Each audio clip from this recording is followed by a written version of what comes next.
മലയാളത്തിൻ്റെ അഭിമാനമായി മാറുകയാണ് Manav Krishna. Sri Lankan പര്യടനത്തിനുള്ള Indian under-19 cricket ടീമിൽ ഇടം നേടിയ ആറ്റിങ്ങൽ സ്വദേശി.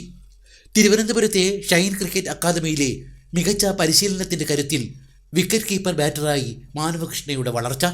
ബാറ്റ്സ്മാനായി ആഭ്യന്തര ക്രിക്കറ്റിലെ മികവുറ്റ പ്രകടനങ്ങൾ. വിക്കറ്റിന് പിന്നിലും മിടുമിടുക്കനായി മാനവ് കൃഷ്ണ. കഴിഞ്ഞ സീസണിൽ മാനവകൃഷ്ണ അടിച്ചുകൂട്ടിയത് 592 റണ്ണാണ്. ധോനിയുടെ ആരാധകനാണ് ഈ മിടുക്കൻ. കേരള അണ്ടർ-19 ക്രിക്കറ്റ് ടീമിൻ്റെ നായകൻ കൂടിയാണ് മാനവകൃഷ്ണ. സഹോദരൻ മാധവ് കൃഷ്ണയും കേരളത്തിൻ്റെ താരമാണ്. മാനവകൃഷ്ണയുടെ മാതാപിതാക്കൾ പുരവൂർ സ്വദേശിയായ ഉണ്ണികൃഷ്ണനും അനിത കരുണാകരൻ നായരും ദില്ലിയിലാണ് താമസം.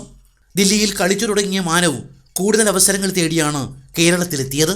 ഒമാൻ സന്ദർശിച്ച കേരള ടീമിലും മാനവകൃഷ്ണ ഇടം നേടിയിരുന്നു.